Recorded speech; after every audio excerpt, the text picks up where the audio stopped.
guys, welcome back to my channel. A few weeks ago I asked my followers on Instagram for suggestions for videos and things that they'd like to see, and a few of them responded saying that they really enjoy favourites videos. Now at this point I don't think I test quite enough makeup to do monthly favourites, but what I thought would be quite fun would be to do my favourites from a certain brand or a certain store. So for today's video I'm going to give you my top 10 purchases that I have made from Beauty Bay. I placed my first Beauty Bay order back in April of 2016, and since then I've placed many orders. I really like Beauty Bay because they have a lot of brands that you can't really get anywhere else in the UK, so that's why I started shopping with them in the first place. So I went back through every single one of my orders, I put everything in a spreadsheet, and then I came out with my top 10 favourite products that I'd bought from them. I did make sure that what I chose was actually still available on the website, because there are a lot of things I've bought from them that they no longer sell. For example, they used to be one of the few places you could buy Morphe from before we got Morphe properly in the UK, but they no longer sell them. There's also this brush, which if they still sold, I would put as my number one. This is the Blank Canvas Cosmetics F17 brush, which I use all the time with my P. Louise base, and they just no longer sell it, so there's no point me saying to you this is the best thing I ever bought from there if I can't actually give you a link for you to go and take a look at it. So I hope that you enjoy this video,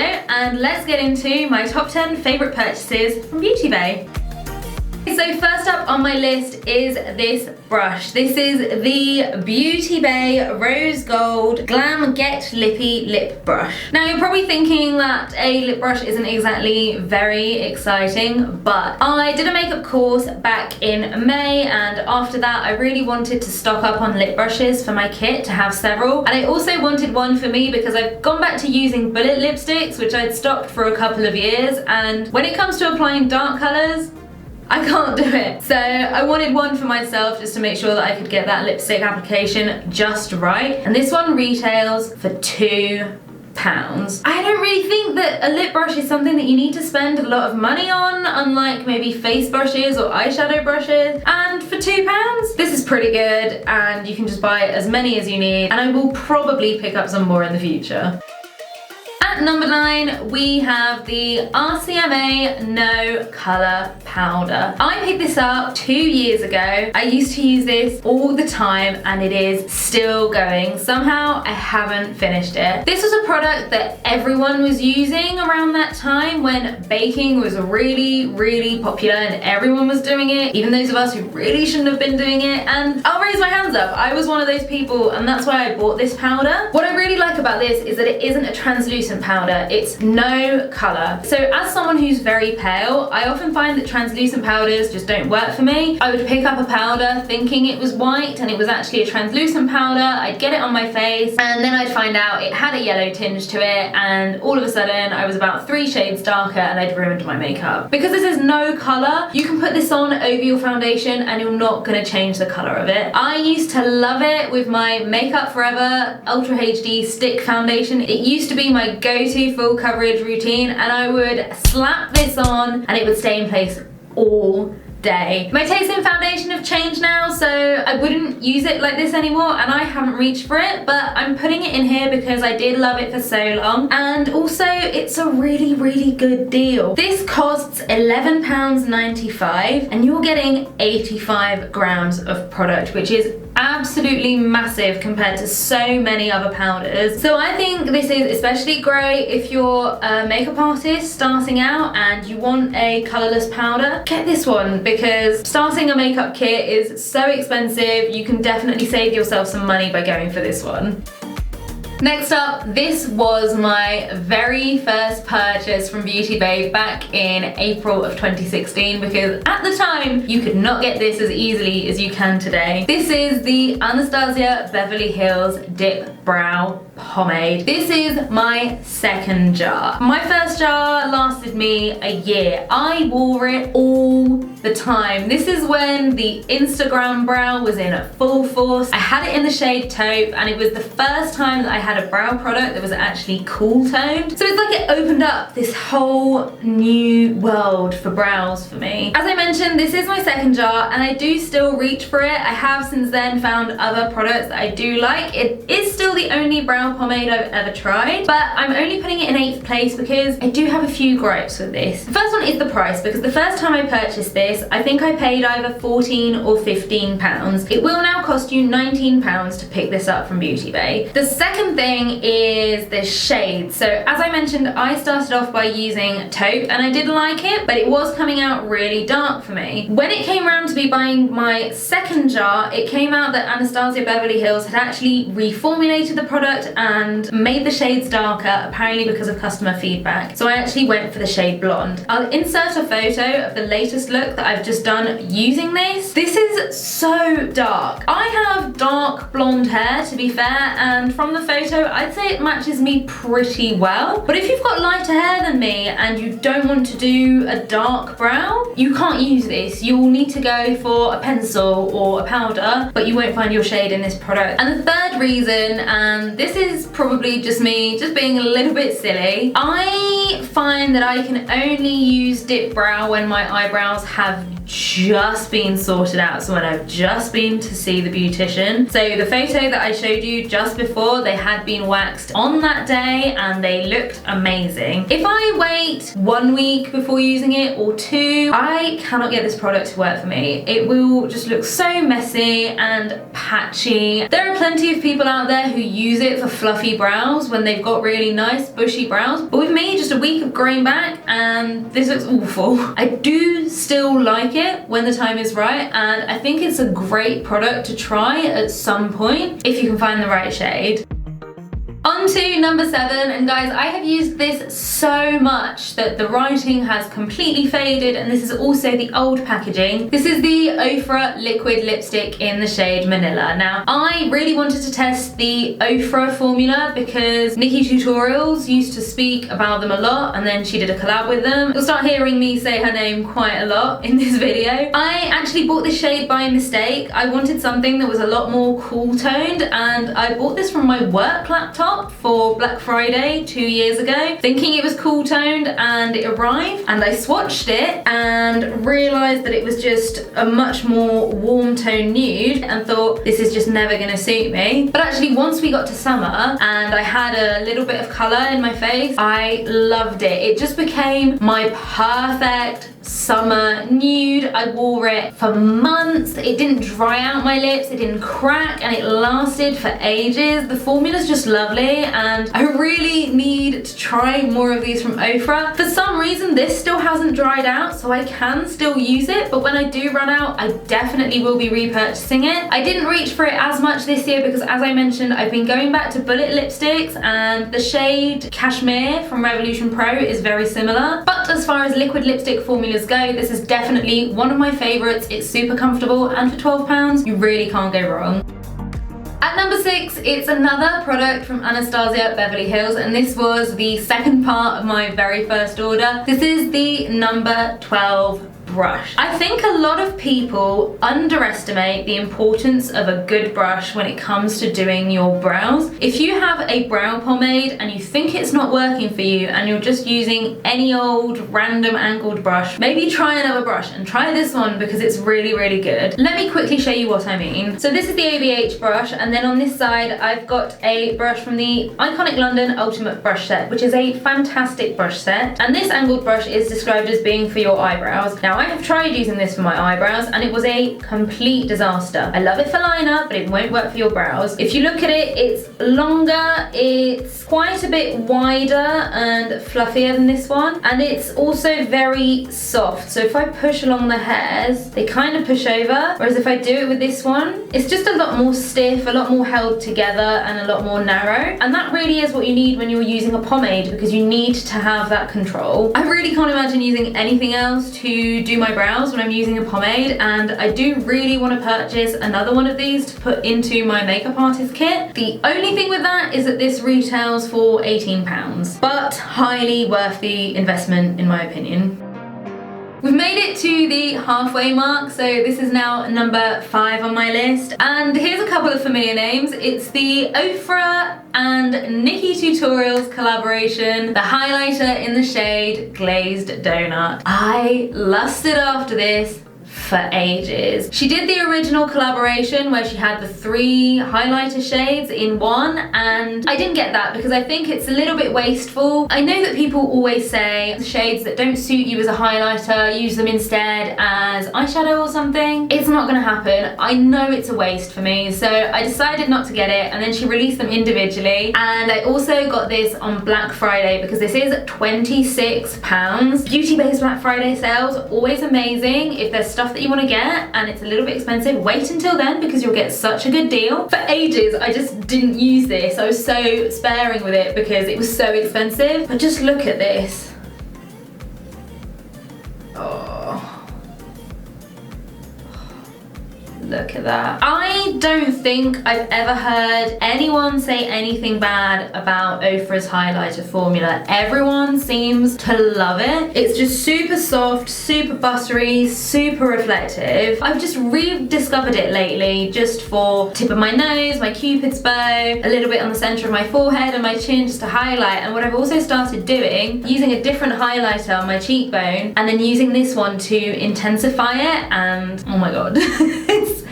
It's so good. They do have lots of different shades of highlighter now. I'd love to try another one, but I think most of them are quite dark in comparison, although I think there's a pinky one I'd love to get my hands on, but 26 quid for a highlighter right now is a little bit much. Maybe I'll try another one on Black Friday. But yeah, if you're really pale and you're looking for a high-end highlighter, this is still absolutely fantastic.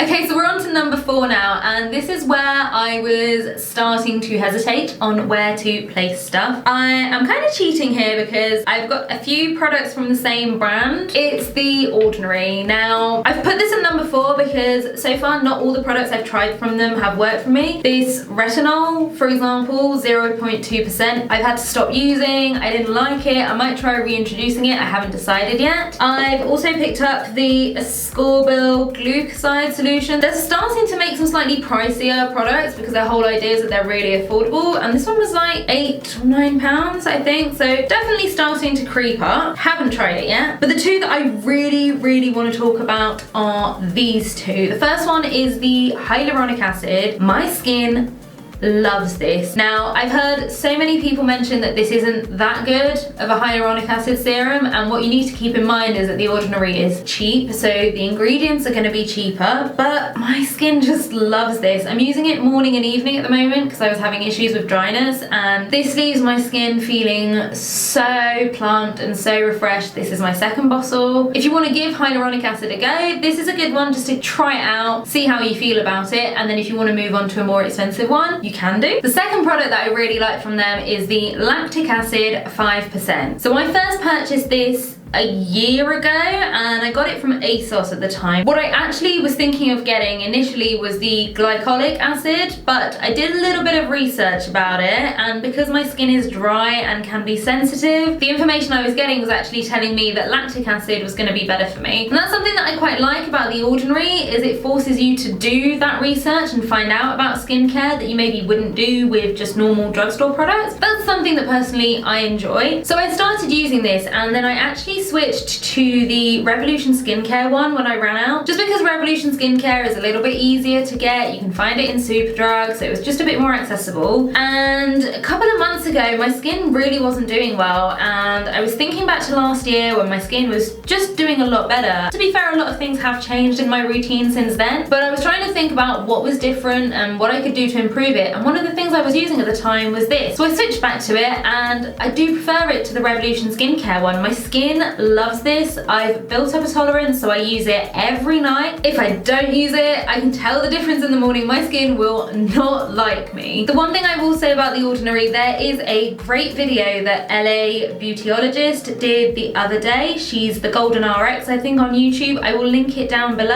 and it's about some of the negatives to The Ordinary from the point of view of an esthetician. I thought it was really interesting. If you're on the fence about the brand, you want to try it out, I definitely recommend giving it a watch just beforehand, just so that you've got a little bit extra information before you jump in. But overall, they're really affordable, and they've made these ingredients really accessible to people on a budget, so that's why they're my number 4. Okay guys, we're now on to my top 3 and it was so difficult to decide the order of these products, but I did it. So in number 3, I've got the Milani Baked Blush in Luminoso. Now I do have 2 of these. I've also got the shade Dolce Pink, but I didn't actually get it from Beauty Bay. This is another purchase that I made after seeing Niki tutorials talk about it. She used to use Luminoso all the time and it's just the most beautiful blush. Can you see that? It's just so pretty and so flattering. Let's do Dolce Pink as well. There you go, so there's Dolce Pink. So Dolce Pink is a pink with some gold reflex in it as well. When you look at them really closely, they do have some very, very fine glittery particles, but actually when you've got them on your face, it doesn't look like glitter. It just gives you the most beautiful glow. I just love these. I think they look beautiful. There's definitely a time and a place for matte blushes, but these just always look beautiful and will just give you that lovely glow. I used them on my friend when I did her wedding makeup. I think it's perfect for bridal because it does just light up the face and give a really nice, just a flush of colour. You can build it up for more, but you can keep it as light as you need it. And if you've got someone who doesn't want to wear highlighter, you can still give them a glow without that obvious highlighter on the high points of the face. They've got a really nice shade range for loads of different skin tones, so that's also a big plus. They do retail for £10, which isn't that expensive for a blush. That's definitely more expensive, but if you were looking at getting all of them for your kit, it is gonna add up. I think they're well worth the money. I would happily pay £10 for them again. Next up is number 2, and guys, it's more brushes. These are my 2-3-1 brushes from Zoeva. I feel like at one point Zoeva were just everywhere alongside Morphe. Not so much now, but they're still a really good choice. I don't own that many from them. I've had a couple of others. I had the 315, which is a liner brush, which I did really like while I had it. It kind of made me fall back in love with gel liner. I have decluttered it now though, just because I prefer my Amazon brushes. I think they're more precise. And I also have the 144 as an alternative to my blank canvas cosmetics brush, but that's in my makeup artist kit, so I don't use that on myself. But these ones, guys, these are just the best crease brushes that I've used so far. They're brilliant for packing on colour and for blending out. If you've watched any of my recent videos, I've been using these. I just picked up a second one. These are £9.50 each, so they're not excessively expensive, but obviously if you want to buy more than one, it is going to add up. What I'm going to do personally is wait for Black Friday and see if I can maybe pick up a couple, and that's what I recommend when it comes to buying brushes, and this is a really, really great one to add to your kit whether you're a professional or not. Okay guys, we have finally made it. This is my number 1 favourite purchase that I've ever made from Beauty Bay. It's the Zoeva Beauty Hydra Liner in the shade Space Panda. Now, this is an example of why I really like Beauty Bay as a platform. Zoeva Beauty has been around for several years. These Hydra liners have been popular for a while, but you could only get them directly from Zoeva Beauty. Getting stuff delivered to the UK from the US is just a pain, so I never bothered, and then they came to Beauty Bay and I just needed to get my hands on at least one of them. I went for the white one because a white liner is a really good thing to have. You might not think you need it, but I've used this so many times since I've had it. What makes it my number 1 best purchase from Beauty Bay specifically is that not only is it a great product, but there's not anything like it in the mainstream stores. You won't find this from any other brand in Boots or Superdrug. What you do get is white liquid liner, which is awful. The NYX one was really popular at one point. I never tried it. I had the blue one. The blue one cracked, and all I heard everyone say was how much the white one cracked, so I just didn't bother. I did, however, try the LA Splash one. I used it once, I decluttered it. It was terrible. It had no opacity and it just cracked. With this, you're adding water, you're dosing it yourself, so if you do keep it quite thick, you may find it cracking. If you add too much water, it might not be opaque enough. I try and find a bit of a middle consistency, and then I build it up until it's got the right opacity, and that way there's not too many issues with cracking. It's just a great product. It's just really, really good. Cake eyeliners definitely aren't new to the market, and Zoeva Beauty is not the only brand to offer Hydra liners, but when Beauty Bay announced that they had Zoeva Beauty available, that was probably the most excited I was for any brand ever because I was dying to try these. I want them in every colour. They are £12.50 each, so I won't, but this is a really good product, and I think if you decide to buy it, you'll suddenly ask yourself how you went by without it before. So guys, that's it for today's video. I really hope you enjoyed it. Let me know in the comments what you thought of it, and definitely let me know what your favourite purchases from Beauty Bay are. I love to hear product recommendations, and maybe I'll try them and we'll come back in a few months or a year and I'll have changed my mind about this and found some new loves. As always guys, if you enjoyed the video then don't forget to give it a big thumbs up as well, and of course subscribe to the channel so you don't miss out on the next video, and I'll see you all on the next one. Bye guys!